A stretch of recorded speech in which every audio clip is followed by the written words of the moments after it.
everybody, and welcome to Parksbros. It's Drew here, and I'm finally back at SeaWorld San Diego to check out the brand new shark encounter. So let's go ahead and head in and check it out for ourselves.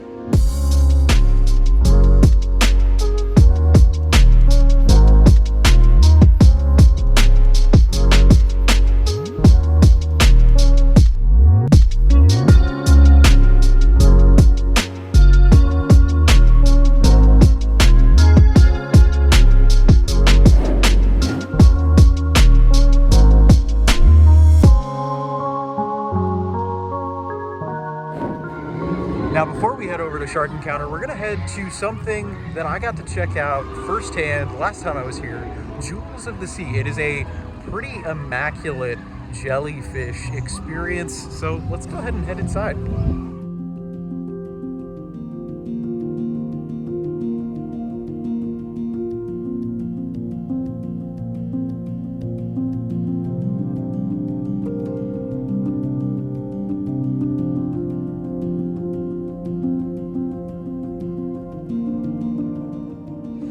Getting closer and closer to Shark Encounter, let's head through Turtle Reef, which is right next door.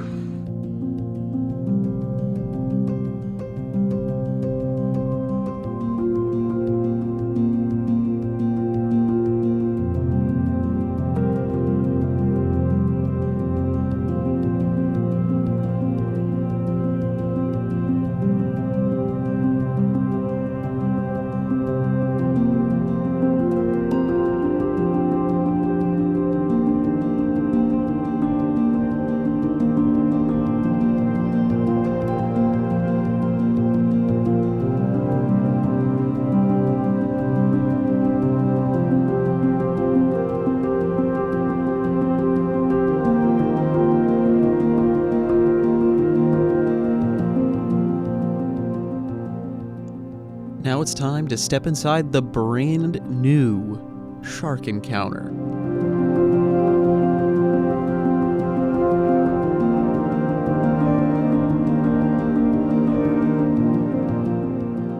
The signage is all looking lovely from the outside as we pop in to Shark Tooth Beach, which is the newly renamed area of this exhibit, as we get our first looks at sharks in the multiple tanks here. There's a lot of really cool theming all around and some great photo opportunities, and plenty of new signage to tell you fun facts about different sharks all over the world.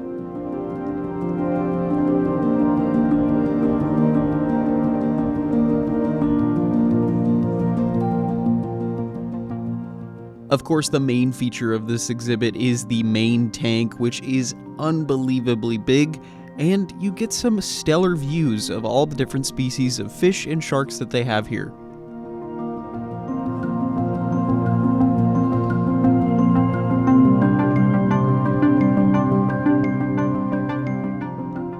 This includes white tip, black tip, sandbar, sand tiger, lemon, nurse, zebra, and bonnethead sharks. And of course, their massive grouper, Bubba, which, fun fact, he was actually Shaq's before he got a little too big to take care of and he was donated to SeaWorld. As we keep walking along the shore, there are more and more themed elements with shark fun facts and tons of information stored within.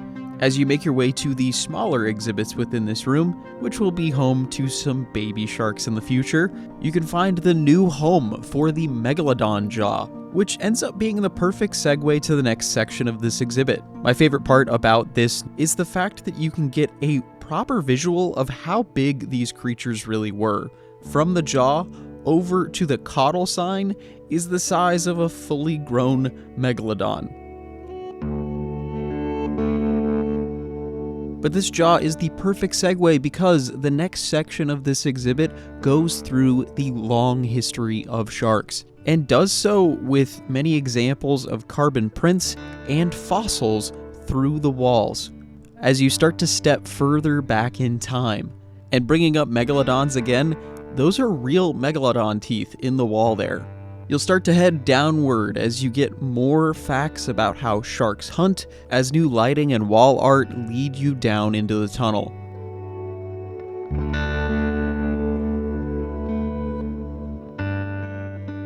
This is when you finally get to greet the sharks from their view, in this tube underneath the exhibit itself. These views have always been spectacular and are absolutely the highlight of this exhibit, as it feels practically like you're swimming alongside them.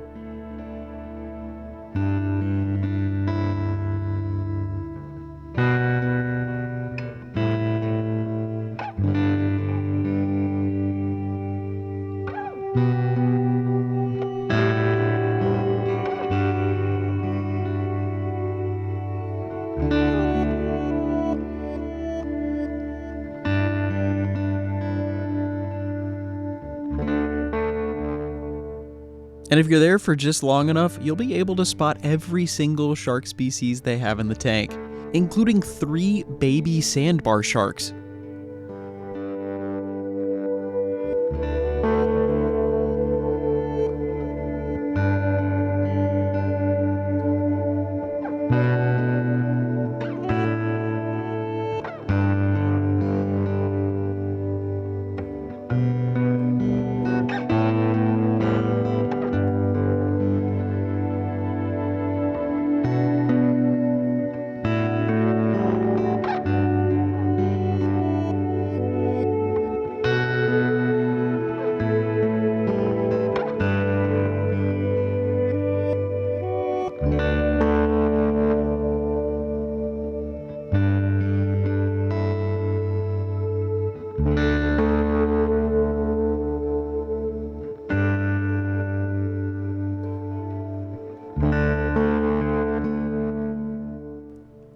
Once you leave the tunnel, you'll be greeted with some of the bigger changes to this exhibit, as fairly large LED walls are constantly giving off interesting information about all sorts of shark species.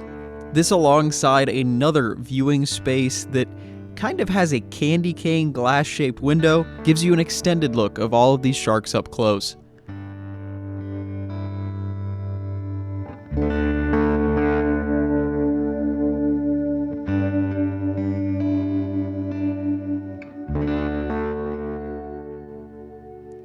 And while we were standing there, even Sydney the shark had to check in on her new friends. It seemed like she really enjoyed the exhibit too.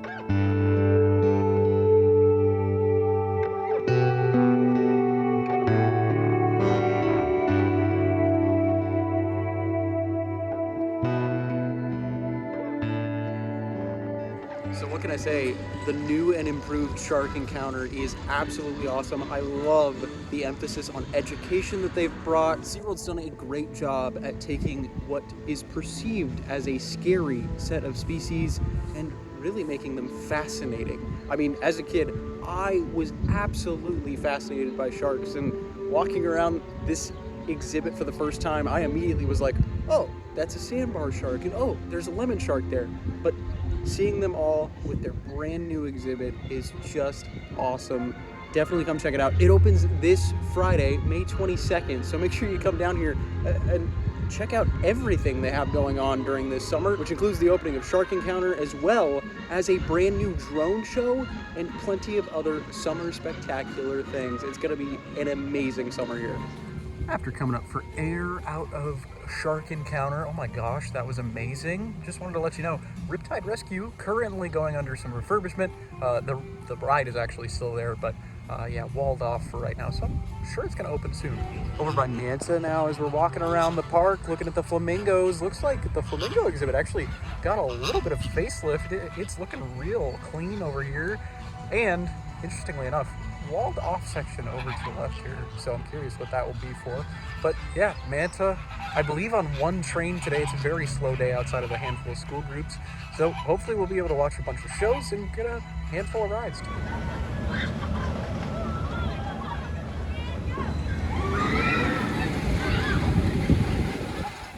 And of course, while standing next to Manta, I have to go get a ride, so let's go.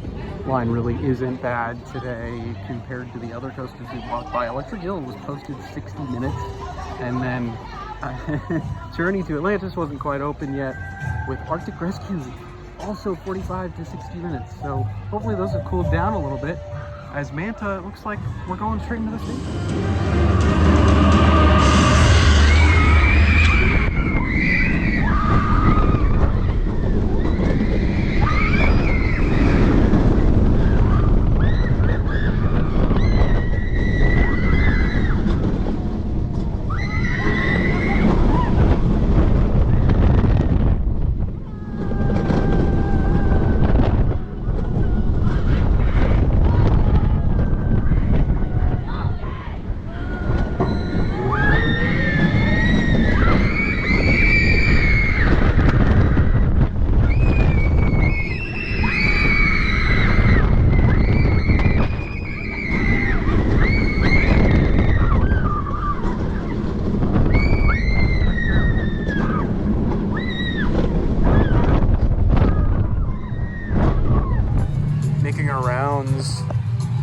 cafe has gotten a crazy amount of upgrades.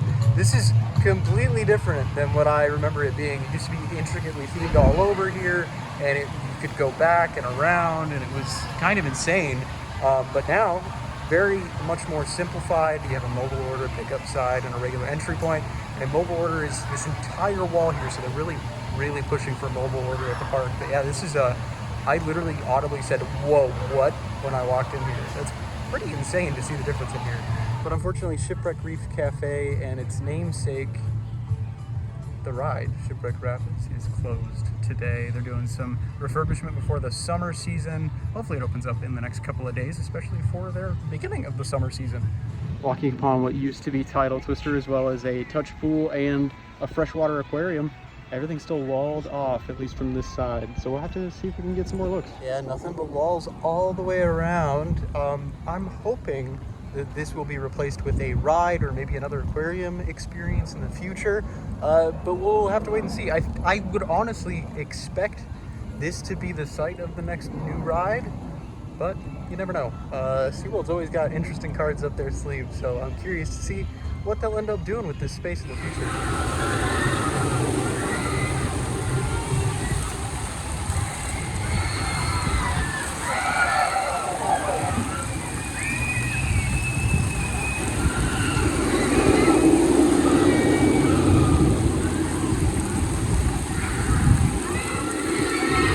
Lots of construction outside of Journey to Atlantis, lots of new pavement all around, which is really exciting to see. But the same goes for a newly rethemed Journey to Atlantis. Look at how beautiful all this new paint is looking, the new sign.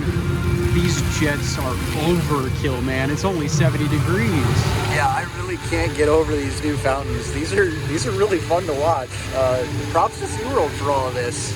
There's been some really exciting changes at this park over the last couple of years here. Loving the new paint scheme here. It says a 75-minute wait time, but there's nobody here.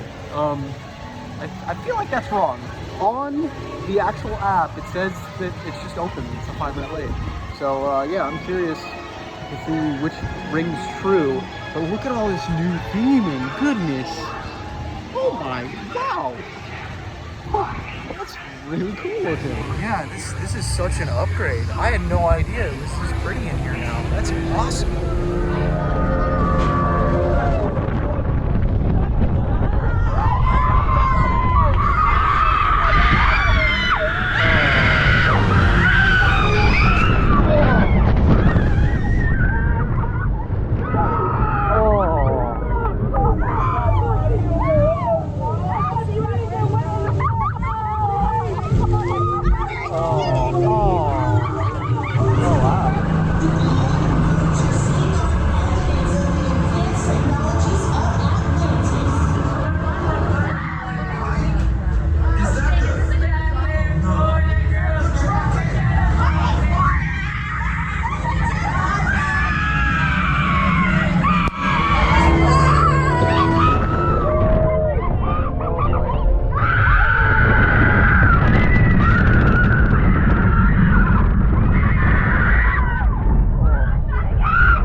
Oh, not the kid. Oh.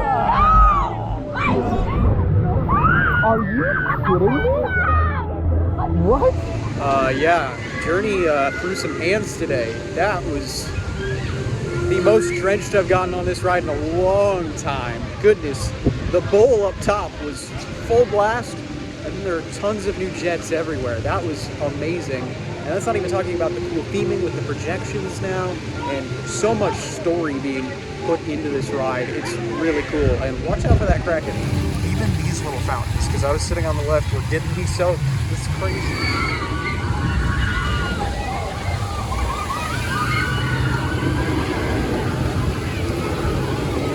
Check out the wait time for Emperor. It looks to be one train today, so we might end up skipping it. But yeah, might as well check it out while we're over here. So about 35 minutes wait posted on one train too. So I think we're gonna skip it for now. Maybe we'll come back later in the day when hopefully all of these school groups are gone. Goodness. Now, while Emperor was 35 minutes, looks like Arctic Rescue is only 5. So let's go ahead and hop in the front row on the newest roller coaster here.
Arctic Rescue. We're coming through, of course, Wild Arctic. It looks like they moved the otters over here. This is where the harbor seals used to be.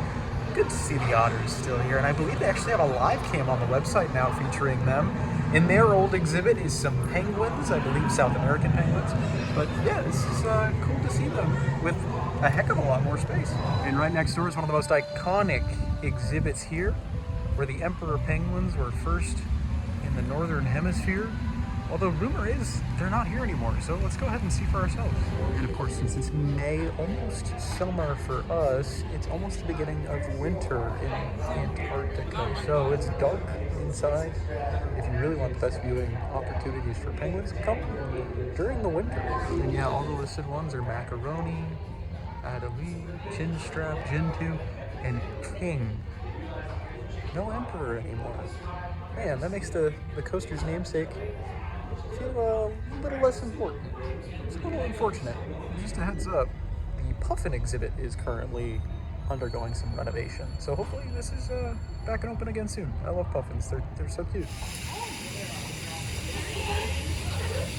After a handful of coaster rides, we ended up sitting down for a handful of shows. This includes one of the first showings of Sea Lions tonight, which kind of harkens back to an older style of sea lion show, where they like to poke fun at the park and other departments of the park quite often. It's really lighthearted, really funny, and even better if you know SeaWorld well. After that, we were able to head over to Orca Encounter, which was not running its nighttime special show, which you'll be able to catch that during Summer Spectacular. But the show has definitely had some tweaks since last I saw it, really putting an emphasis on how we're all on the same planet, and it's up to all of us to keep these majestic animals thriving. Now we've made our way finally back over to Emperor. Gotta say, I have high hopes. Electric Hill was only a 5-minute wait, so hopefully it's the same over here, because we've only got about 25 minutes of the park day left. So hopefully I can hop in the front row on Emperor in just a second.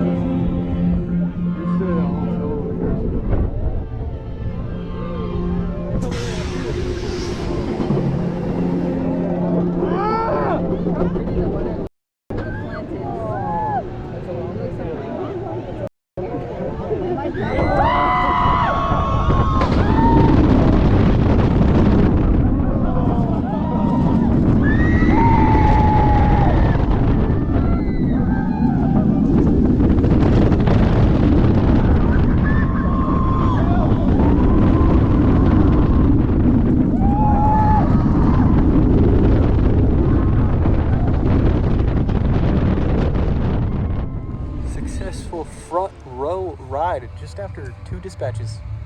Kind of insane how empty the park is now, but it makes sense. There's only 15 minutes left in the park day, and all of those school groups have gone home. So Man, pretty successful day all around though. Very happy to get back on this ride. And after that ride on Emperor, it is officially 5 p.m. The park is closed, so let's go ahead and head out. But with all that said, our day here at SeaWorld is officially over. It was amazing getting to check out the brand new shark encounter. Thank you so much to SeaWorld for inviting us out.